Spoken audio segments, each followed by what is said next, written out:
परमपिता परमात्मा सर्व सृष्टि रचनहार, कुल के मालिक, ये कबीर परमेश्वर हैं। ये वही परमात्मा हैं जो बनारस में, काशी में सन 1398 में प्रकट हुए थे, एक शिशु रूप धारण करके अपने सतलोक से चलकर आए थे और लहर तारा तालाब नामक एक सरोवर में अच्छे खिले हुए विकसित कमल के फूल पर परमेश्वर पूर्ण ब्रह्म एक शिशु रूप में बनारस में विराजमान हुए थे। उन आत्माओं, आप और हम सभी काल के जाल में फंसे हुए हैं और इस काल का ऐसा भयंकर जाल है, इसको परमेश्वर के अतिरिक्त कोई नहीं समझ और समझा सकता। वो परमेश्वर हम सभी आत्माओं के पिता हैं और अपनी संतान को कोई आपत्ति कष्ट हो तो अपने पिता और माता को ही उसका दुख होता है। परमेश्वर के अंदर वो सर्वे गुण हैं। तुमेव माता च पिता तुमेव बंधु च सखा तुमेव विद्या च द्रविण तुमेव सर्व मम देव देव। ये वो परमात्मा है जो माता और पिता और भाई सखा सभी का ये प्रॉपर रोल करता है। ये यथार्थ भाव में हमारा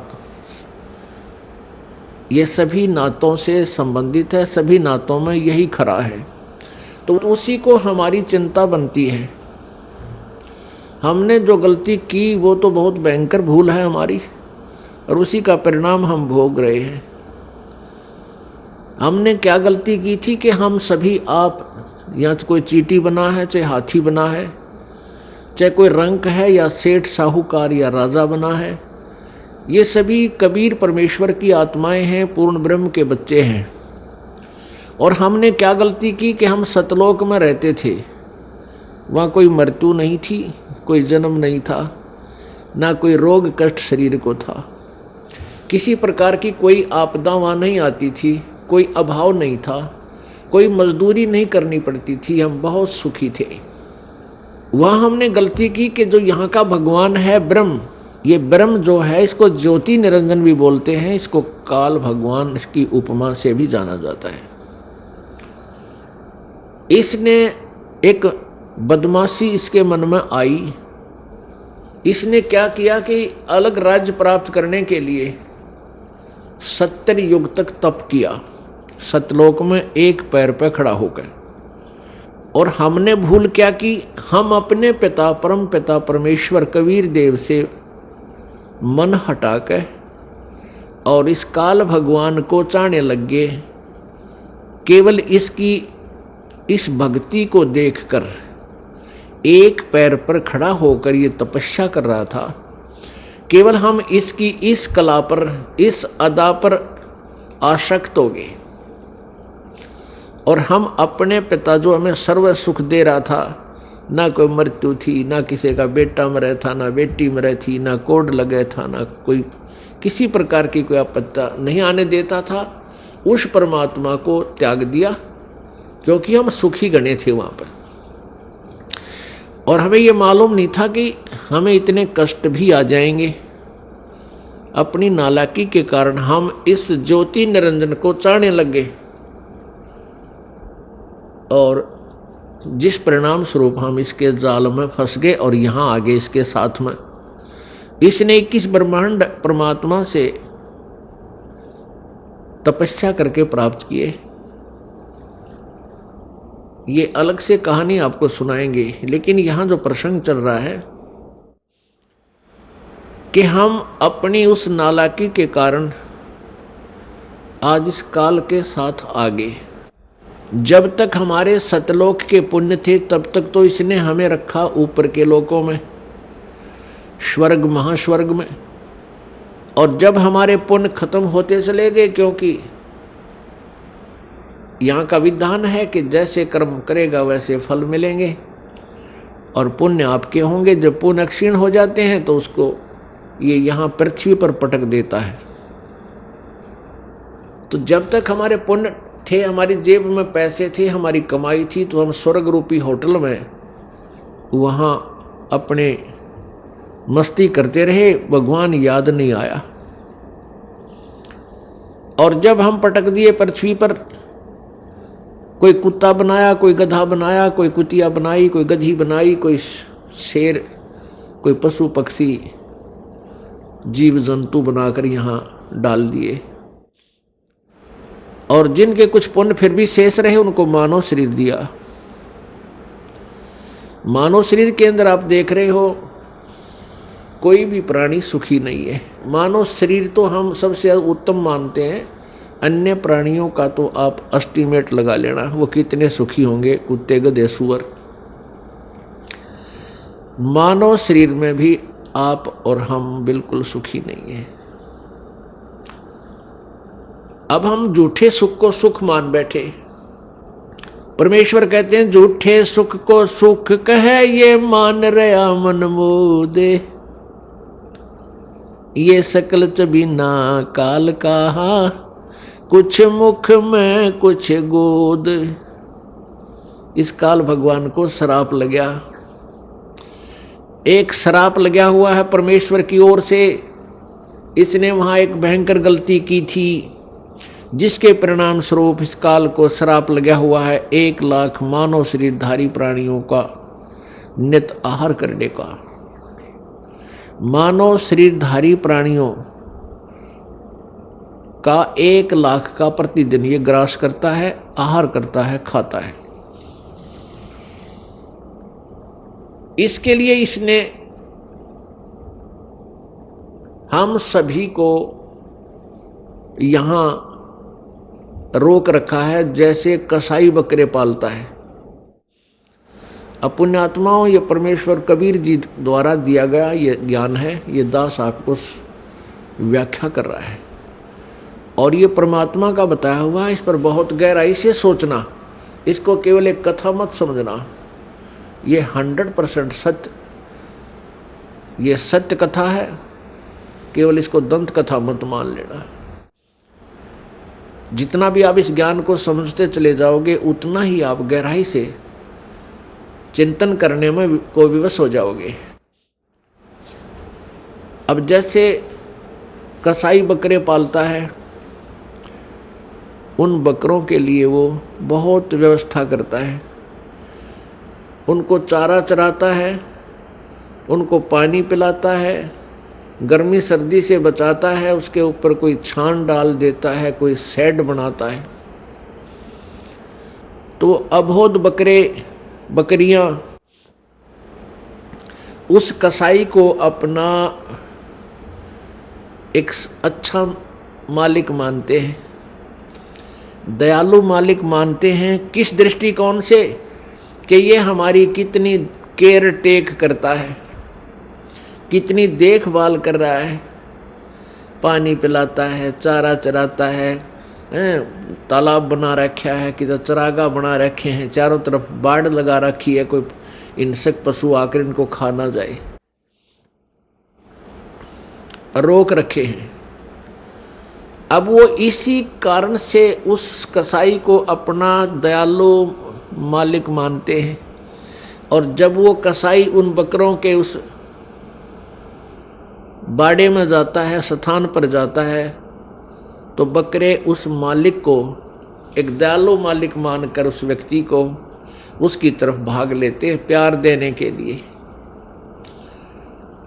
कोई उसके ऊपर पैर डालकर प्यार देना चाहता है, कोई जीभ से चाटता है, और वो कसाई उनको ऐसे हाथ पकड़कर देखता है और बकरे उसकी बाजू को अपनी जिह्वा से प्यार देते हैं, चाटते हैं, जैसे बहुत लाड करया करें। और वो कसाई देख रहा होता है कि यूं कितने किलो का बिकेगा, कितना मांस हो गया इनमें, वो ऐसे देखता उनको, और वो सोचते हैं कि ये हमारा दयालु मित्र में प्यार कर रहा है, हमारा मालिक है। पुण्यात्माओं, जैसे हम यहाँ देखते हैं कितनी विस्तृत भूमि है, इसके ऊपर कितने अच्छे बाग बगीचे, फलदार वृक्ष, काजू किस्में, सेब संतरे, और कितने अच्छे शीतल और स्वादिष्ट मधु जल की दरियां बह रही हैं। जमीन के नीचे कितना एयर कंडीशन ला रखा है, गर्मियों में ठंडा जल और सर्दियों में गर्म।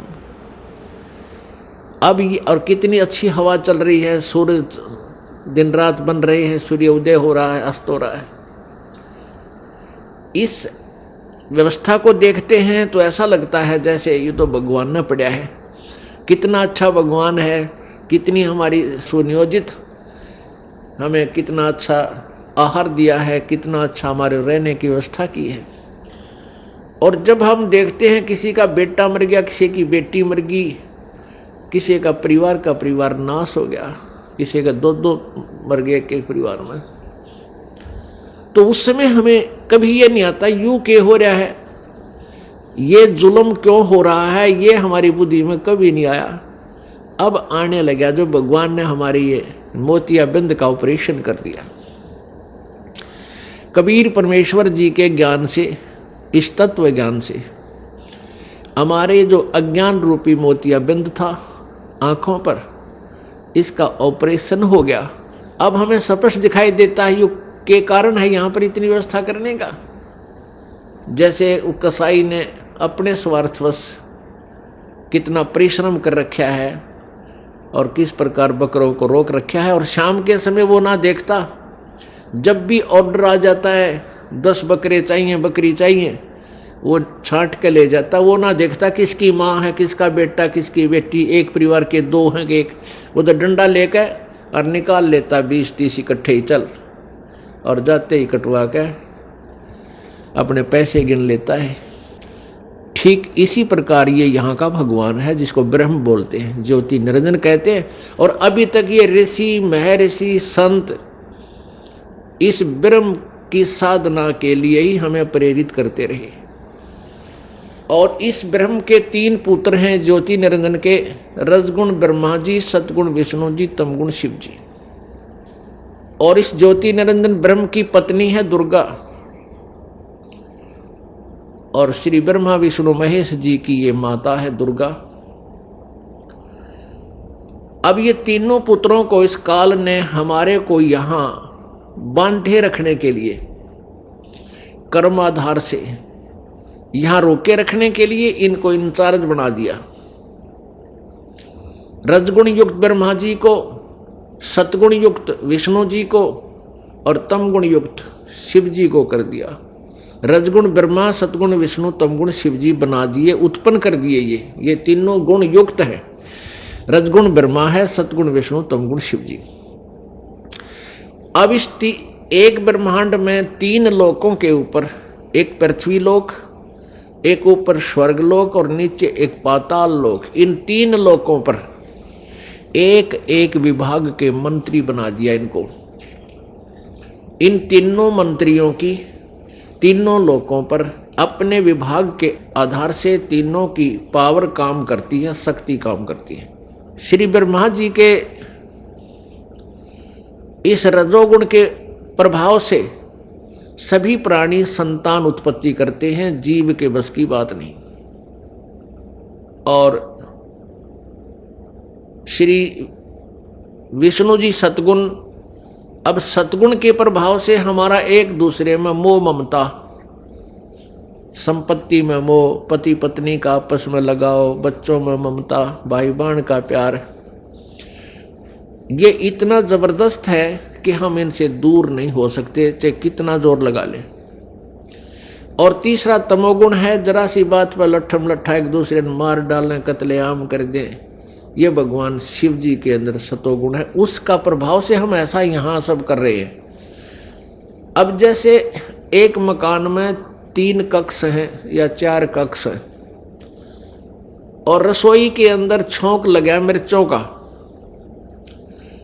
रसोई के अंदर तो वो मूल वस्तु है, मिर्च है, छौंक है, और उसका निराकार शक्ति ने जाकर अन्य कक्षों में बैठे व्यक्तियों को भी प्रभावित कर दिया और उनको भी छींकें आने लगी। उनके बस की बात नहीं उन छींकों ने वह रोक दे। तो इसी प्रकार पुण्यात्माओं परमात्मा कबीर देव ने, कबीर साहब ने इस यथार्थ ज्ञान को हमें समझाया कि ये ऊपर तीनों भगवान रजगुण ब्रह्मा, सतगुण विष्णु, तमगुण शिव जी की अलग अलग राजधानियां हैं, अलग अलग लोक हैं। वो अपनी राजधानी में बैठकर, अपने लोक में बैठ करके वहां से सबको कंट्रोल करते हैं और उनके शरीर से निकल रही वो निराकार शक्ति, जैसे ब्रह्मा जी से रजगुण शक्ति और विष्णु जी से सतगुण और शिव जी से तमगुण, वो शक्ति, वो जैसे छोंक वाली निराकार जो प्रभाव शक्ति उनकी, वो आकर के हम सभी तीन लोक के प्राणियों को अपने हिसाब से प्रभावित किए हुए। हमारे बस की बात नहीं, ये जीव के बस की बात नहीं। इसके लिए ये ऐसा क्यों किया है कि काल को 1 लाख मानव शरीरधारी प्राणी प्रतिदिन खाने को चाहिए और उसके कारण हम यह संतान उत्पत्ति करते हैं। प्रत्येक प्राणी संतान उत्पत्ति करता है और फिर ममता आपस में, आपने देखी होगी बंदरिया अपने बच्चे को सीने से लगाई फिरती है। चिड़िया देखी होगी आपने, ये पक्षी देखे हैं, अपने मुख में आहार लाते हैं कहीं से और घोंसले में बैठे अपने बच्चों को आकर खिलाते हैं। आप बाद में खाते हैं, पहले उनको छिकाकर फिर जाते हैं। कितना प्यार है।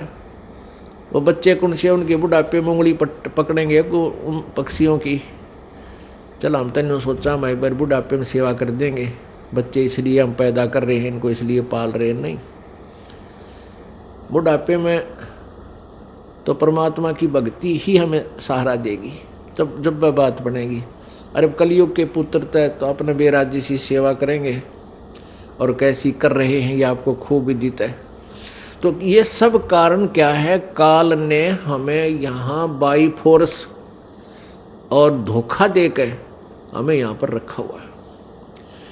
अब ये कितना सुंदर शरीर हमें नजर आता है अपना, अपने शरीर की रक्षा के लिए, इसमें कोई बीमारी हो जाए या सर्दी से बचाने के लिए कितनी व्यवस्था करते हैं और इसको बनाए रखने के लिए, जीवित रखने के लिए, इसी के लिए हम सारा दिन लगे रहें पेट भरने की खातिर। और ये क्या है? ये काल का सुनियोजित एक जाल है, षड्यंत्र है। उसके द्वारा दिया गया हमारे को मिट्टी का खिलौना है। बेटा और बेटी ये मिट्टी के खिलौने बनाकर हमारे को दे दिए और हम इनको अपना इन्हीं में उलझे हुए हैं। कल को पुत्र की मृत्यु हो जाती है, अपने हाथों फूंक आते हैं, राख बन जाती है, उसकी शकल सूरत भी पहचान में नहीं आती है, कौन था कहाँ गया। तो ये धोखा नहीं तो क्या है? ठीक है, पुत्र ना मरे, हम खुश रहते हैं, लेकिन ये हो रहा है, सबको मालूम है। पुत्री मर जाती है, पत्नी मर जाती है, पति मर जाता है, माता पिता की मृत्यु होती है, कहाँ गए? वो राख बन जाती है। तो ये कैसा हमारे साथ धोखा किया इसने?